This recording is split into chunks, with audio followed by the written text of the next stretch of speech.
హల్లెలూయా. దేవుడిచ్చిన వాక్కును బట్టి ప్రేమను బట్టి ఈ మధ్యాహ్న కాల సమయంలో మొదటి పునరాత్రంలో దేవుడు మనం ప్రేమించి గొప్ప మేలుకరమైన మాటల్ని దయచేసి ఎవరు కూడా గలిబిలిగా ఉండొద్దు. దేవుడి వాక్యం వినండి. ఆడుకునే వాళ్ళు పాడుకునే వాళ్ళు చిన్నపిల్లలు మీరు మాత్రం వాక్యం అందే మనసు పెట్టండి. ఈ దినము దేవుడు మనం ప్రేమించి మాట్లాడుతున్న అంశం ఏంటంటే రెండంతలు మేలు చేయ దేవుడు, రెండంతలు మేలు చేయ దేవుడు. లోకంలో ఎవరైనా ఒక మేలు చేశారనుకోండి, ఆ మేలుకి ప్రతి మేలు చేయకపోతే ఎన్నిసార్లు నీకు మేలు చేయాలి, ఎన్నిసార్లు నీకు ఉపకారం చేయాలి, ఎన్నిసార్లు ఈ పక్షంగా మేము నష్టపరచుకోవాలని మాట్లాడే ప్రజలు, బంధువులు, స్నేహితులు లేకపోలేదు. ఉన్నారా లేదా? కానీ మన దేవుడు రెండంతలు మేలు చేస్తాడు. ఆ రెండంతల్లో నువ్వు కృతజ్ఞత కలుగుంటే ఏడంతలు మేలు చేస్తాడు. దేవునికి మహిమ కలుగును గాక. రెండంతల మేలు చేయగల సామర్థ్యుడు. ఆ రెండంతల మేలు నువ్వు కృతజ్ఞత కలిగి ఉన్నట్లయితే ఏడంతల మేలు చేయగల సామర్థ్యుడు. దేవునికి మహిమ కలుగును గాక. నిజానికి తిన్నాను దేవుడు మనం చేసిన మేలేంటి తెలుసా? భయంకరమైన లోకంలో పాపంలో చనిపోతున్న మనల్ని వెదకి రక్షించి ఆయన బిడ్డలుగా అంగీకరించడం గొప్ప మేలు. రెండవ మేలు ఏంటంటే ఆయన సన్నిధించి ఆయన సన్నిధిలో నిలిచి భాగ్యంను అనుభవించే పరిస్థితులు మనకి వాక్యం ద్వారా పెంచుతూ, పోషిస్తూ, సంరక్షిస్తూ, మన బిడ్డల్ని, మన కుటుంబాన్ని కాచి కాపాడుతూ ఆయన నామాన్ని మరొకసారి గొప్ప చేసుకున్నటువంటి దేవుడు. దేవునికి మహిమ కలుగును గాక.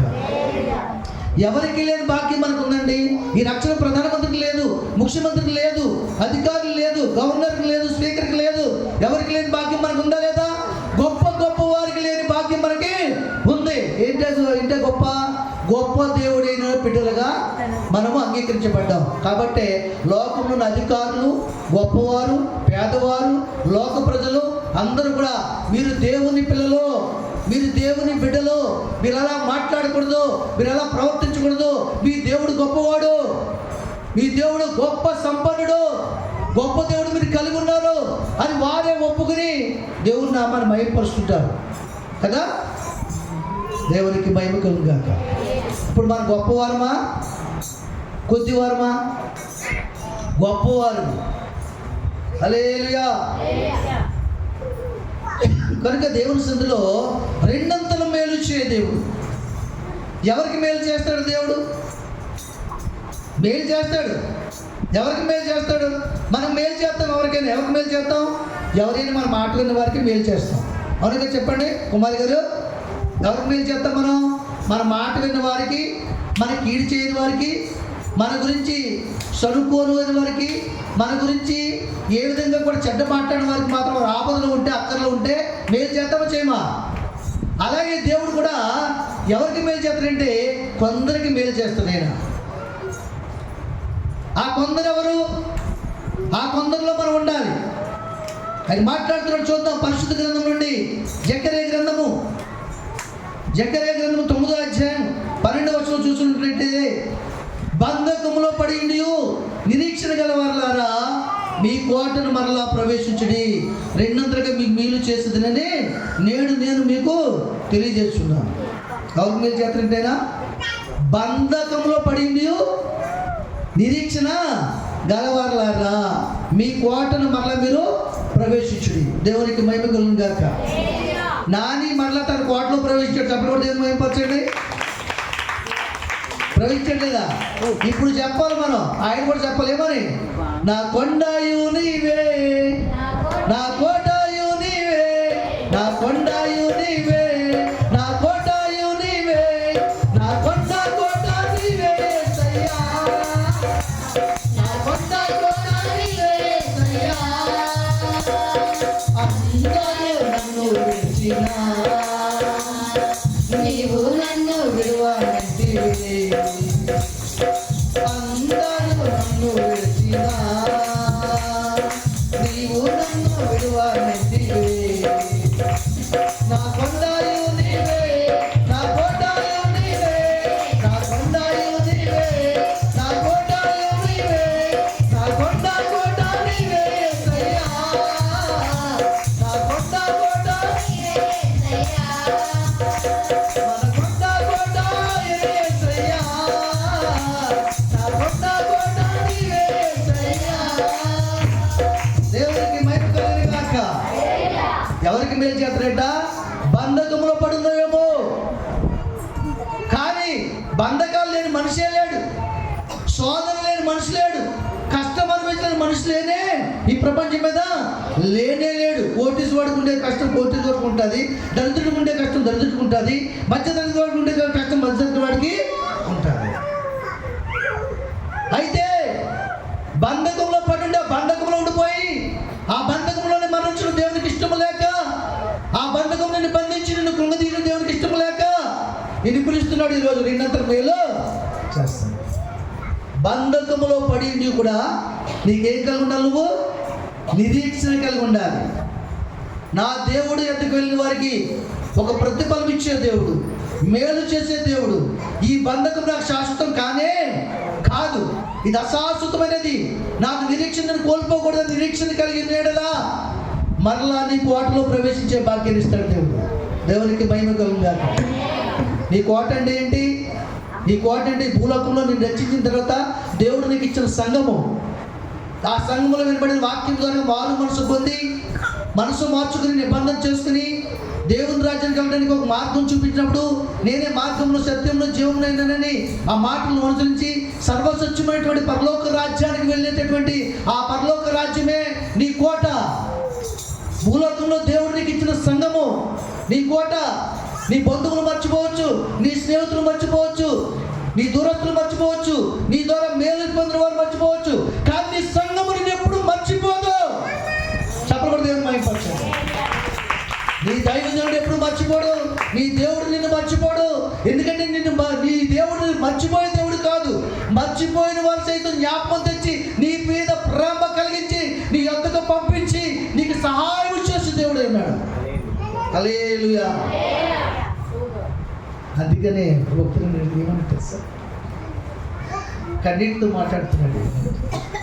మరువలేను మరువలేను యేసయ్యా, మరువలేనయ్యా, మరువలేను మరువలేను మరువలేనయ్యా. నీ ప్రేమ చరితం ఆ ఘోర మరణం మరువలేనయ్యా, మరువలేనయ్యా. యేసయ్యా యేసయ్యా యేసయ్యా యేసయ్యా యేసయ్యా యేసయ్యా ప్రేమమయ్యా, మరువలేనయ్యా, మరువలేనయ్యా. దేవునికి మహిమ కలుగుగాక. హల్లెలూయా. బంధకంలో పడి ఇంటి నిరీక్షణ గలవారులారా, రండి, నీకు రెండంతల మేలు నేను చేస్తాను. ఆ మేలు ఏంటంటే నీకు సంపూర్ణ ఆరోగ్యము, నీ మనస్సుకు నీ హృదయానికి సంపూర్ణ స్వస్థత. మరణుడు జారి పడకుండా, మరణుడు చెడిపోకుండా నీ హృదయం చుట్టూ మనసు కంచి వేసి కాపుదల గురించి నా వాక్యానుసారమైన జీవితం దయచేసి పరలోక రాజ్యం అనే కోటలో ప్రవేశించే భాగ్యం నీకు ఈ దినము నీకు అనుగ్రహిస్తాను. రండి, మరలా మీ కోటలో ప్రవేశించండి. దేవునికి మహిమ కలుగుగాక. బంధకంలో పడున్నావేమో, అది పాపం అనే బంధకం కావచ్చు, వ్యసనం అనే బంధకం కావచ్చు, అప్పులనే బంధకం కావచ్చు, అనారోగ్యం అనే బంధకం కావచ్చు, కపటం అనే బంధకం కావచ్చు, అసూయ అనే బంధకం కావచ్చు. ఆ భక్తి చేస్తే ఏం ఫలితం ఉందని అనుకోవచ్చు, ఆ బంధకం కూడా ఉండొచ్చు. కొందరు అనుకుంటారంటే పరిశుద్ధ గ్రంథం ఉంది, భక్తి చేత నిష్ఫలం అనుకుంటున్నారట. చూసారా, నువ్వే బంధకంలో పడున్నావో, దేవుడు నిన్ను గద్దిస్తుంటే నీ హృదయం కనుక వాక్యాన్ని తీసుకునే బంధంలో ఉన్నావేమో, నీ కట్లను తెప్పే రోజు ఆసన్నమైంది. అదే దినము, ఇదే రక్షణ దినము, ఇదే విడుదల. కాబట్టి ఎవరికి మేలు చేస్తారంట? బంధకంలో పడి నీవు నిరీక్షణ గల వాళ్ళారా, మీ కోటను మరలా ప్రవేశించండి, రెండంతలుగా మీకు మేలు చేస్తుందని నేడు నేను మీతో తెలియజేస్తున్నాను. సరే, నేడు నేను మీకు తెలియజేస్తున్నాను. ఎంత గొప్ప సంగతి! ఇంతవరకు ఈ ఆదరణ లేదేమో నీకు, ఇంతవరకు ఈ నిరీక్షణ లేదేమో, ఇంతవరకు ఈ భరోసా నీకు ఎవరో లేదేమో. నీ సమస్య నేను పరిష్కరిస్తాను, నేనున్నా నీతో అనేవారు ఇంతవరకు నీకు కనబడలేదేమో. భూలోకంలో ఎవరు కనబడరు, ఒకవేళ కనబడినా ప్రతి మేలు కోరి కనపడతారు. మరలా మేలు చేయాలని ఆశిస్తారు, చేయకపోతే మనల్ని భాషలాడి అవమానపరిచి ఎక్కడ కూడా మేలు జరగకుండా ప్రకటిస్తారు పత్రికలు వేసి. దేవుడు స్తోత్రం. కానీ నా దేవుడు నీ దేవుడు రెండంతలు మేలు చేయ దేవుడు. రా, ఎప్పటికైనా ఆయన వద్దకొచ్చి మోకరించి ప్రార్థన చేయి. నీ బంధకాన్ని దేవుడి చేతిలో పెడుతూ ఆయన విడిపిస్తాడు. ఆయన చేతుల కంటే బలమైనవి, ఆయన చేతుల కంటే ప్రేమ కలిగిన చేతులు, ఆదరించే చేతులు భూలోకంలో ఎక్కడా లేవు. మాటలని చెప్తారంటే క్రియలు చేయలేని చేతులు ఉన్నాయి.